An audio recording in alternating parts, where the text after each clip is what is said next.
교재 88페이지를 제가 읽겠습니다. 124편은 하나님의 백성이 위협에서 구원을 받은 경우에 드려지는 공동체의 감사시입니다. 125편은 여호와께 충성하는 것이 참으로 합당하다는 확신을 심어주는 고백입니다. 126편은 하나님께서 자기 백성에게 과거에 베푸신 긍휼을 언급하며 다시 한번 더 긍휼을 보여주시기를 구하는 탄원시입니다. 127편은 여호와께서 내려주시는 복이 없으면 모든 인간적인 수고는 헛되다는 것을 말합니다. 우리는요, 어제 본문인 시편 120편부터 134편까지의 시가 성전에 올라가는 시, 즉 성전시다라는 것을 알아보았습니다. 오늘 본문도 마찬가지로 성전시인데요, 다윗은 하나님의 전에 올라가면서 이렇게 고백합니다. 함께 1절 읽어보겠습니다. 이스라엘은 이제 말하기를 여호와께서 우리 편에 계시지 아니하셨더라면 우리가 어떻게 하였으랴. 만일 하나님이 우리 편이 아니었더라면 하는 끔찍한 상상을 한번 해보는 것이지요. 여러분, 우리도 한번 함께 생각해 보겠습니다. 하나님께서 이스라엘 편이 아니셨다면 어떤 일이 생겼을까요? 그 강대한 이집트 백성을 이스라엘이 어떻게 이겼겠습니까? 혹 이집트 백성을 겨우 이겨서 가나안 땅에 왔더라도 그 강대한 아낙 자손을 어떻게 상대할 수 있었겠습니까? 하나님이 이스라엘 편이 아니었더라면 이스라엘은 이스라엘일 수 없었을 것입니다. 이스라엘이 이스라엘 된 것은 오직 하나님의 은혜라는 말이지요. 다윗이 이 은혜를 고백하고 있는 것입니다. 3절, 그때의 그들의 노여움이 우리에게 맹렬하여 우리를 산채로 삼켰을 것이며 이방 사람들의 진노가 이스라엘을 휩쓸었을 거라는 말이지요. 분명 그랬을 것입니다. 또 4절입니다. 그때의 물이 우리를 휩쓸며 시내가 우리 영혼을 삼켰을 것이며 5절, 그때의 넘치는 물이 우리 영혼을 삼켰을 것이라 할 것이로다. 홍해바다가 하나님이 이스라엘 편이 아니었더라면 홍해바다가 이스라엘을 휩쓸어 이스라엘은 그 흔적도 남지 않았을 것이다 라는 말이지요. 그렇습니다. 하나님께서 계시지 않았더라면, 하나님께서 이스라엘 편이 아니었더라면 정말로 그랬을 것입니다. 그러나 다윗의 때 이 시인이 노래를 부르는 바로 이때 이스라엘은 어떤 상황이지요? 굳건한 하나의 왕국을 이루고 있었고요, 하나님 안에서 평강과 능력으로 충만한 상황이었습니다. 하나님께서 함께 하셨기 때문이지요. 비단 민족으로서 이스라엘뿐만이 아닙니다. 한 개인으로서 시인 다윗의 삶을 생각해 보도록 하겠습니다. 하나님이 만일 다윗 편에 계시지 않았더라면 어떻게 다윗이 그 훌륭한 형제들을 제치고 기름 부음을 받을 수 있었겠습니까? 하나님이 다윗 편에 계시지 않았더라면 다윗이 어떻게 그 강대한 사울 왕과 대적하여 승리할 수 있었겠습니까? 또 블레셋 사람들과 싸워서 승리는 어떻게 얻을 수 있었겠습니까? 하나님이 계셨기에 이 모든 일이 가능하였던 것이지요. 다윗은요, 이 모든 사실을 너무나 잘 알고 있었습니다. 다윗은 자신이 훌륭해서, 자신이 뛰어나고 대단해서 자신이 지금 이 자리에 있다고 생각하지 않았습니다. 오직 하나님께서 계시기에, 하나님께서 내 편이시기에 이 모든 것이 가능했다고 고백하는 것이지요. 7절에서 다윗은 이렇게 고백합니다. 우리의 영혼이 사냥꾼의 올무에서 벗어난 새같이 되었나니 올무가 끊어짐으로 우리가 벗어났도다. 찬찬히 생각해 보겠습니다. 우리의 영혼이 사냥꾼의 올무에서 벗어났다라는 것은요, 한동안 짧은 시간 동안은 사냥꾼의 올무 아래에 있었다는 말이지요. 새가 그 그물에 걸리면 그물에서 빠져나가려고 발버둥 치면 칠수록, 날개짓 하면 할수록 오히려 더 그 올무에 얽히게 됩니다. 그리하여 문제를 풀어보려고 했던 그 모든 시도로 인하여 오히려 더욱 힘들고 어려운 상황에 놓이게 된다라는 것이지요. 급기야 마지막에는요, 이제 도저히 내 힘으로는, 내 능력으로는 어찌할 수 없다고 고백하는 단계까지 가게 됩니다. 이제 어떻게 됩니까? 그 상황에서 기도하는 자에게는요, 내 안이 아니라 내 밖에서 새로운 힘이 임합니다. 그물 안이 아니라 그물 밖에서 그물을 끊어버리시는 새로운 손이 임한다는 것이죠. 그것이 무엇입니까? 하나님의 도움의 손입니다. 편손, 강한 팔이 그 그물을 끊어버리고 새를 건져내주시는 것입니다. 하나님이십니다. 하나님께서 하실 수 있습니다. 사랑하는 여러분, 지금 내 상황 가운데 절망하신 여러분, 지금이야말로 바로 지금이 하나님께서 역사하실 수 있는 때임을 믿으시길 바랍니다. 사랑하는 여러분, 이스라엘의 편 되어주시고 다윗의 편 되어주셨던 하나님께서 지금은 어디에 계실까요? 하나님은 그저 과거의 하나님, 이스라엘만, 다윗만의 하나님이십니까? 아닙니다. 하나님께서는요, 우리의 하나님이시고요, 오늘의 하나님이십니다. 하나님께서 우리 편이 아니었더라면 우리가 어찌 세상의 올무를 끊어버리고 하나님 앞으로 나오며 어찌 잠의 올무를 벗어버리고 지금 이 자리에 나올 수 있었단 말입니까? 그렇기에 우리는 고백합니다. 8절입니다. 우리의 도움은 천지를 지으신 여호와의 이름에 있도다. 아멘. 아멘.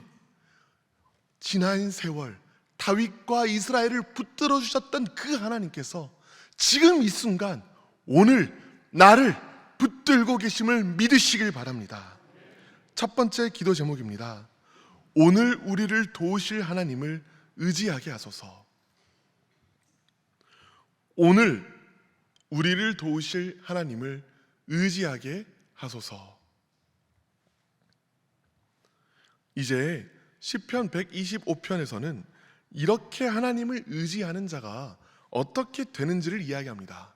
정말로 그런 마음으로 하나님을 의지하면 어떻게 되냐는 것이지요.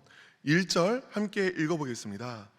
여호와를 의지하는 자는 시온산이 흔들리지 아니하고 영원히 있음 같도다. 아멘. 여호와를 의지하는 자는 시온산이 흔들리지 않고 영원히 있음 같도다. 여기서 말하는 의지하다라는 말은요, 히브리어로는 바타흐라고 합니다. 이것은 막연하게 하나님을 머리로만 믿을 때 쓰는 말이 아닙니다. 그보다는 내 마음이 안전하다고 여길 때, 안심하게 되었을 때 쓰는 말입니다. 그러니 하나님을 의지한다라는 이 말을요, 이렇게도 번역해 볼 수 있겠습니다. 하나님으로 인하여 내가 안전하다고 여깁니다. 이것이 바로 하나님을 의지한다라는 말의 참 의미라는 것이죠. 사랑하는 여러분, 여러분들께서는 여러분들의 하나님으로 인하여 여러분들이 안전하다고 여기고 계신지요? 사실요, 우리 마음에 불안이 꽉 가득 찰 때가 얼마나 많습니까? 세상에 불안한 일이 너무나 많습니다. 뉴스를 보면은요, 갑작스러운 불행으로 괴로워하는 사람들의 이야기를 끊임없이 보게 됩니다. 때로는요, 그 불행이 믿는 자라고 해서 비껴나가지 않는 것을 보게 돼요. 믿는 자의 삶 가운데에도 불행이 닥칠 때가 있더라는 말입니다. 이를 보고 있으면 하나님을 믿어도 이렇게 불행한 일이 닥치는데 왜 나는 하나님을 믿어야 하나 하는 그 생각이 올라올 때도 있습니다. 저도 그런 질문을 받을 때가 많아요. 그런데 여러분, 기억해야 할 것이 있습니다. 우리의 불안은요, 환경으로부터 나옵니다. 이 일은 절대 일어나면 안 되는데 하는 그 전전긍긍한 마음에서부터 불안이 시작됩니다. 그렇다면 하나님을 의지한다라는 것은 무엇일까요? 환경에 매이는 것이 아니라요, 환경보다 크신 하나님, 문제보다 크신 하나님, 그 하나님을 신뢰하며 나아가는 것입니다. 환경에서 안정감을 누리는 것이 아니라 하나님 안에서 안정감을 누리며 나아가는 것이라는 것이죠. 어떤 분들은 이 말을 듣고요, 아니 목사님, 하나님을 신뢰하면 문제가 해결되냐고요. 아니 달라질 게 없는데 왜 자꾸 하나님을 신뢰하라고 하십니까? 라고 생각하실지도 모르겠습니다. 이런 생각이 있는 분은요, 아직도 마음의 중심이 환경에 달려있는 분이십니다. 환경이 개선되어야만, 환경이 풀려야만 마음이 괜찮아지는 것은 믿음이라고 할 수 없습니다. 그렇다면 믿음은 무엇입니까? 환경을 바라보는 것이 아니라요, 하나님을 바라보는 것입니다. 환경이 변화되었기 때문에 평안함을 누리는 것이 아니라요, 하나님을 신뢰하기 때문에 평안을 누리는 것, 이것이 바로 성경이 말하는 여호와를 의지하는 것이라는 것이지요. 이렇게 여호와를 의지하는 자가 어떻게 된다고 했지요? 1절을 다시 읽어보겠습니다. 여호와를 의지하는 자는 시온산이 흔들리지 아니하고 영원히 있음 같도다. 아멘. 여호와를 의지하는 자, 하나님 안에서 안심하는 자는 시온산이 흔들리지 않는 것처럼 흔들리지 않을 것이다 라고 이야기를 합니다. 여기서 말하는 시온은요, 예루살렘을 의미합니다. 예루살렘이 정치적이고 지리적인 이름이라면 시온은 예루살렘의 신앙 고백적인 이름인 것이지요. 예루살렘 안에 성전이 있다라는 것을, 이 내용을 강조할 때는 항상 예루살렘을 시온이라고 부릅니다. 여러분, 제가 앞서 말씀드린 것처럼 이 시편은 성전시라고 했지요. 성전에 온 기쁨과 감격을 노래하는 시입니다. 그런데 시인이 이 시온에, 예루살렘에 도착해서 사면을 둘러보니까 무엇이 보이냐면 산들이 보이는 거예요. 사면에, 지형적으로 생각해 보면 예루살렘은 사면의 산들로 둘러싸인 푹 파인 둥지와 같습니다. 그런데 시인은요 이 산들을 둘러보면서 어마어마한 감격에 휩싸입니다. 이 산들이 나를 둘러싸고 있는, 예루살렘을 둘러싸고 있는 하나님의 날개처럼 보인 거예요. 나를 감싸 안고 있는 하나님의 팔처럼 느껴진 것입니다. 그 감격을 2절에서 노래합니다. 2절 함께 읽어보겠습니다. 시작.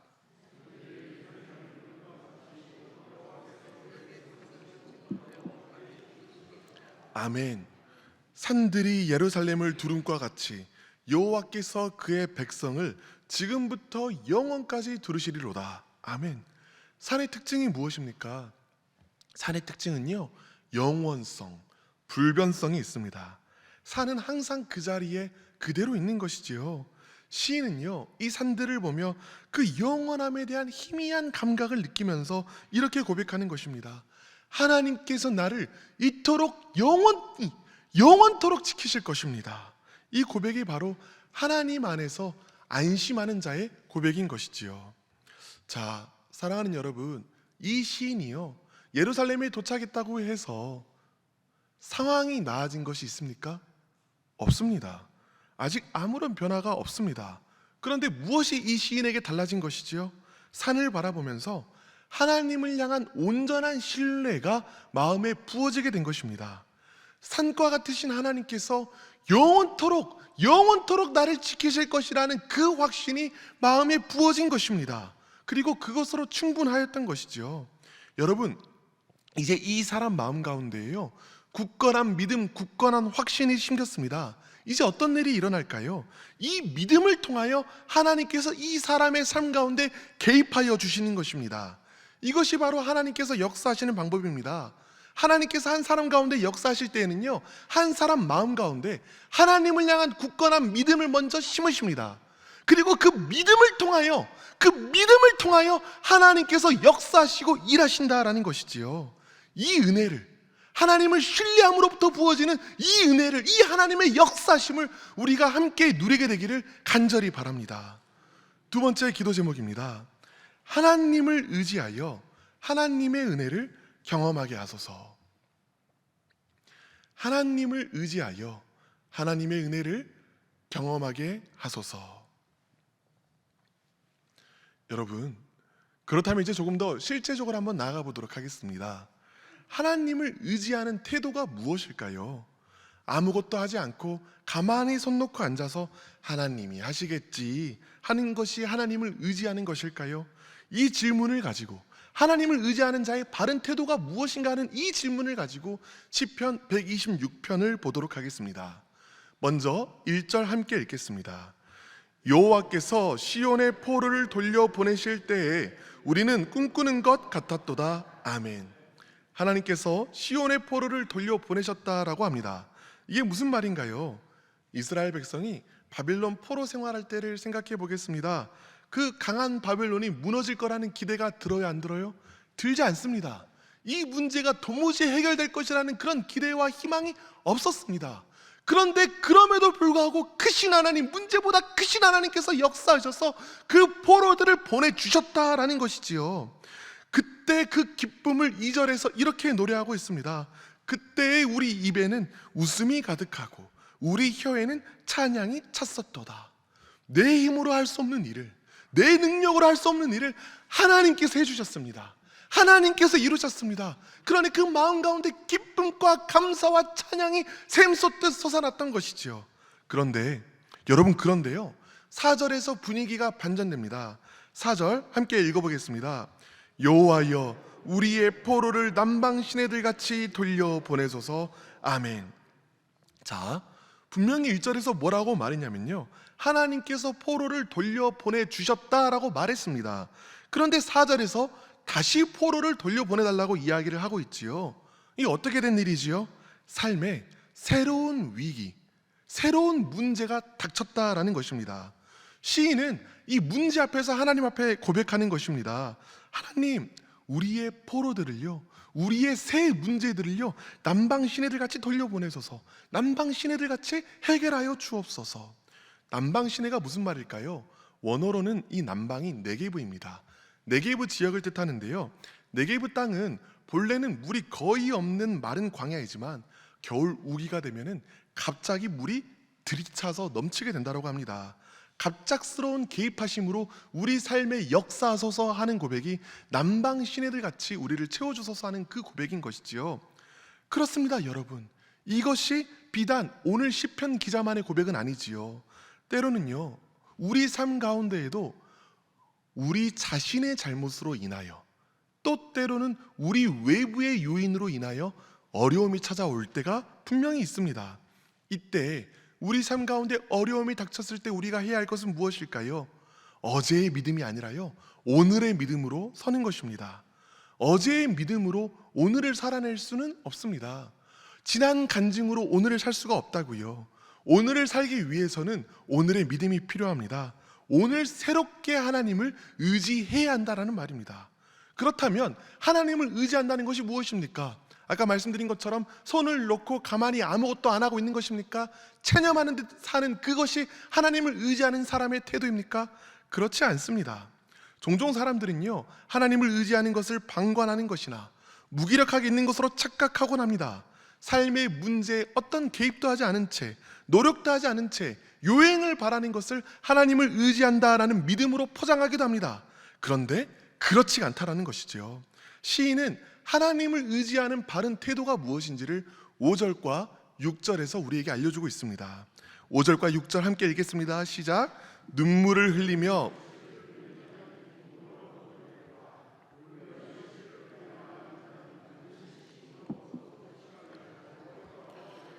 아멘. 이 시인은요, 하나님의 주권을 의지하고 있고요, 하나님을 온전히 의지하고 있습니다. 그렇기 때문에 이 시인은 울더라도 씨를 뿌리러 나아가는 것입니다. 오늘 나의 이 인고의 노력을 하나님께서 어떻게든 쓰실 것을 믿기 때문에 오늘의 순종을 주님께 드린다라는 것이죠. 그렇다면 더 구체적으로 씨를 뿌리는 것이 무엇입니까? 오늘 본문은요, 눈물로 씨를 뿌리는 자는 반드시 기쁨으로 그 곡식단을 가지고 돌아오리라 하고 말합니다. 씨를 뿌리는 행동은 나중에 열매를 거두는 것과 강력한 인과관계로 연결되어 있습니다. 그런데 씨를 뿌릴 당시에 이 씨는요, 땅속에 감추어집니다. 이 씨가 어떤 결과로 돌아오게 될지 전혀 알 수 없다라는 말이죠. 오늘의 노력이 어떤 결실로 이어질지 모르는 막막함이 있다라는 것입니다. 이 막막함 가운데에서도 하나님을 믿는 믿음 때문에 행한 그 모든 것들이 우리 삶에 뿌리는 씨입니다. 내 눈물의 기도가, 내 눈물의 찬양이, 내 눈물의 순종이 모두 우리 삶에 하나님을 믿는 믿음으로 뿌리는 씨라는 것이죠. 기도에 낭망한 사람들은 종종 이야기를 합니다.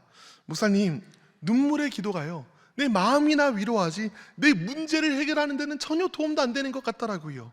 그러나 여러분, 기도를 하고 나면은요, 기도가 땅속에 덮이는 시간이 있습니다. 무슨 말이죠? 눈에 보이지 않는 시간이 있다라는 말입니다. 때로는 사람들은요, 기도와 문제 해결 사이에 어떤 인과관계도 찾지 못합니다. 그런데 우리는 무엇을 믿는 사람들이죠? 이 기도가, 내가 뿌린 씨가 언젠가는 열매 맺어 하나님의 능력을 보이고야 말 것을 믿는 사람들입니다. 기도와 문제 해결이 하나님 안에서 긴밀히 연결되어 있다는 것을 아는 사람들입니다. 이 믿음의 인과관계를 아는 사람들이 기도의 자리에서 승리할 수 있다는 것이죠. 그렇기 때문에요, 여러분, 믿음으로 기도하는 것이, 믿음으로 찬양하는 것이 바로 눈물로 뿌리는 씨앗인 것입니다. 또한 하나님을 믿기 때문에 지금 거절당해도 하는 그 모든 행동들이, 그 모든 도전들이, 그 모든 순종들이 믿음으로 내가 오늘 뿌리는 씨인 것입니다. 이런 것들이 바로 하나님을 참으로 의지하는 자들의 태도라는 것이지요. 아무것도 하지 않고 방관하는 것이 아니라 눈물로 씨를 뿌리는 자들만이 하나님을 의지하고 있다라고 고백할 수 있는 자들입니다. 하나님께서는요, 그 모든 순종을 믿음으로 여기시고 믿음으로 받으시고 그 믿음 가운데 역사하여 주십니다. 그렇게 눈물로 씨를 뿌리는 자는 반드시 기쁨으로 그 곡식단을 가지고 돌아오게 될 것입니다. 마지막 기도 제목입니다. 믿음으로 눈물의 씨앗을 뿌려 기쁨으로 거두게 하소서. 믿음으로 눈물의 씨앗을 뿌려 기쁨으로 거두게 하소서. 사랑하는 여러분, 오늘 우리는요, 함께 하나님을 의지한다라는 것이 무엇인지를 살펴보았습니다. 하나님을 의지하는 것은요, 내 힘과 내 능력으로 안 될 때, 내 자신에게 철저히 좌절하고 절망했을 때 나 자신을 바라보는 것이 아니라 시선을 하나님께로 향하는 것입니다. 그리고 그 하나님을 향하여 눈물의 씨앗을 뿌리는 것입니다. 눈물의 기도를 드리고 눈물의 찬양을 하고 눈물의 순종을 해나가는 것입니다. 그리고 이렇게 순종해 나가는 자들이 반드시 하나님의 은혜를 경험하게 될 것입니다. 이제 오늘 함께 나눈 세 가지 기도 제목으로 함께 기도하겠습니다. 첫 번째 기도 제목입니다. 오늘 우리를 도우실 하나님을 의지하게 하소서. 두 번째 기도 제목입니다. 하나님을 의지하여 하나님의 은혜를 경험하게 하소서. 마지막 기도 제목입니다. 믿음으로 눈물의 씨앗을 뿌려 기쁨으로 거두게 하소서. 그리고 나라와 민족과 안식원을 맞으신 위 목사님을 위하여 함께 기도하여 주시길 바랍니다. 기도하겠습니다. 주여 믿습니다. 주여 믿습니다. 주여 믿습니다.